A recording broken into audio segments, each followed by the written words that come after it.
Hey hoes! My name is Kenzie, for those of you who don't know me, and welcome to my countdown to Halloween, where I am posting videos every single day in the month of October. Today I am going to be talking about the Golden State Killer. There is a lot of little details in this case, so like the same with the Madeleine McCann case, I compressed this case a lot, so there's a lot of little details I did keep out. That being said, I'm probably going to be reading off of my computer most of this video just because, I'm gonna be honest, I'm tired. I'm tired and I don't have the brain capacity right now to memorize. So, yeah. Honesty is key here, guys. But I have 3 pages of notes here for this video. So, in case anyone's interested, I make a Google Doc of these cases, and why aren't you scrolling? And I then memorize little paragraphs. Anyway, so we're gonna be talking about the Golden State Killer today, which his name is Joseph. See, I don't even have the brain capacity to remember his whole name. His name is Joseph. Joseph James D'Angelo. So that is what we're talking about today. Bear with me because I have a headache, I am tired, and I have no more brain room. So let's just go into this video. Joseph James D'Angelo, also known as the Golden State Killer, was born November 8th, 1945 in New York to his parents Kathleen Louise Bazanco and Joseph James D'Angelo Sr. So during all of my true crime videos, I try to get like a little back history of their childhood.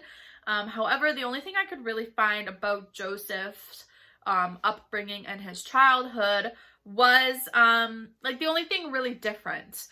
There was like I couldn't find any evidence of abuse or neglect or things like that. So the only thing that's not normal that I personally can find about his childhood is that he actually witnessed his sister being brutally raped by 2 men when Joseph, I almost called him James, Joseph James D'Angelo, when Joseph was only 9 years old.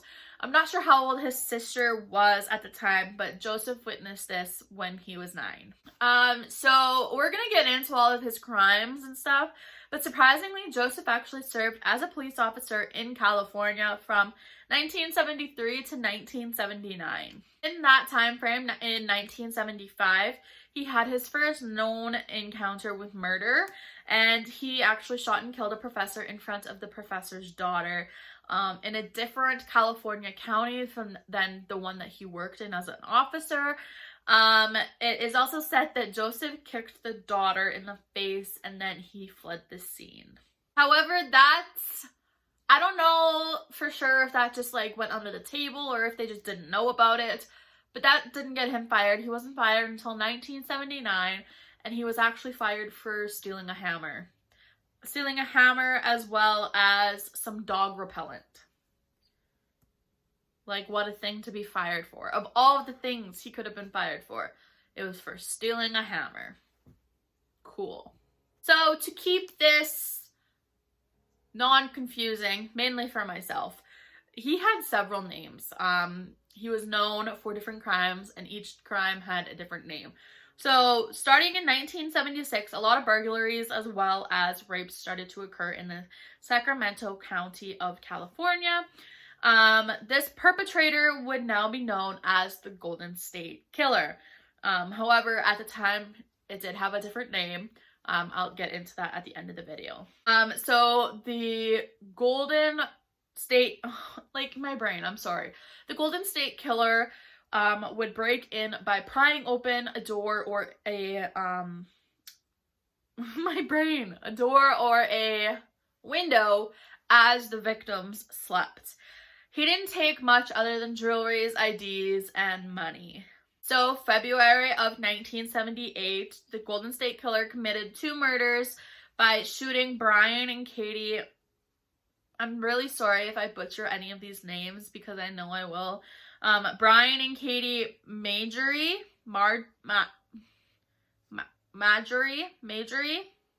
I'm sorry, I'm so sorry, who were just walking their dog in the same county as the rapes and burglaries were taking place.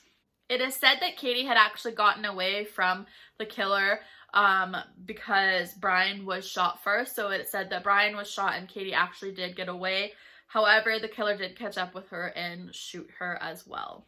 As time went on, the rapes and burglaries turned to murders and it escalated quite quickly all throughout the California coast. Golden State Killer would often target couples, and he would tie up the victims and then rape the girl and then murder them both.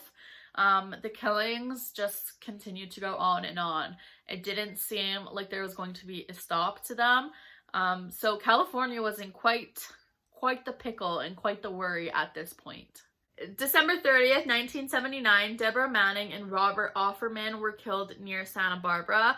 March 1980, Lehman and Carlene Smith were murdered in their Ventura home, where it is said that they found Charlene was raped and bound, and unfortunately the couple was found by their 12-year-old son. August of 1980, Keith and Patrice Harrington were found dead in their Dana Point home. February 1981, the mother of Manuela Witton found her daughter bound, raped, and murdered in her Irving home. July 1981, Sherry Domingo and Gregory Sanchez were killed in Goleta. Again, the same MO where Charlene was raped before her death. Like I said, these just keep going and going. From Domingo and Sanchez's death, the Golden State Killer seemingly took the next 5 years off when, yet again, an 18-year-old Janelle Cruz was killed. She was found with the same MO of being bound, raped, and then found in her own home. Now, it is said that Janelle Cruz is his last known victim. So, the way that Joseph James DeAngelo was caught is a very interesting thing to talk about. It's a very interesting and new-ish technology called genetic genealogy. So I'm going to read this again right off my computer so that I don't get it wrong because it's very sciencey. Genetic I can't even say it. My brain hurts. Genetic genealogy is a fairly new technique that takes DNA at the crime scene and then ends up tracing them by their family tree who had voluntarily put their DNA into a public genealogy database. So essentially he was caught because one of his family members decided to put their saliva in a database, which is kind of cool. Now they got him by narrowing down this technology, and then they ended up staking out his house in California. And then they actually took DNA out of a tissue that they had dug out of his trash can on trash day. You know, you pull your trash out to the curb. Yeah, they dug through his trash and took a Kleenex. The DNA on the tissue matched the DNA from one of the crime scenes, leading to Joseph's arrest in April of 2018. So this is still a fairly recent case. The court hearings and the trial happened throughout COVID. Yeah, it's still newish, and that technology gets me every time. I think it's the coolest thing ever. At the time of his arrest, he was actually living with one of his daughters and one of his granddaughters, because surprisingly, he was actually married from 1973 to 2019, and he had 3 children of his own. But yes, after he was caught and put on trial, he got divorced, of course. Good lady. And the thing that really gets me is that he didn't have any known victims in the 32 years after Janelle Cruz was murdered. He still lived in the Sacramento County where a lot of the crimes were committed. However, he just seemingly stopped killing and stopped raping. At least none are known, but yeah, 32 years, he seemingly didn't commit any crimes. June 2020, Joseph James DeAngelo pleaded guilty to 13 counts of first-degree murder, and it was required by his plea deal that he also admitted to multiple other crimes, including the rapes that he did commit. This plea deal took the death penalty off of the table for him, leading Joseph DeAngelo to life in prison without the chance of parole. August of 2020, he was confronted by many survivors and the deceased victims why can't I speak English? The deceased victims' loved ones. So the survivors and loved ones of those who didn't survive.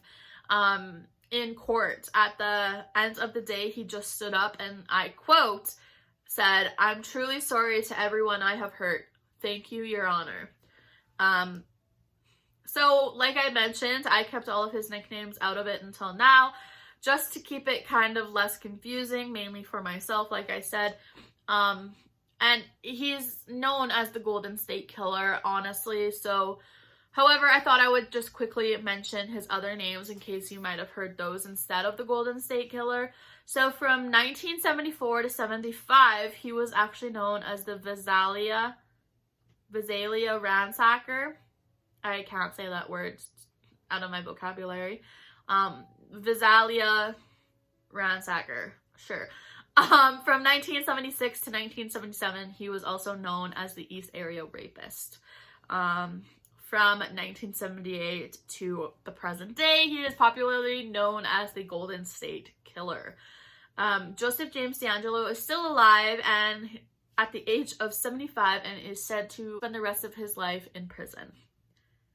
Like I said, this video could have taken forever. I left out a lot of information and I'm tired and my brain doesn't work and I have a headache.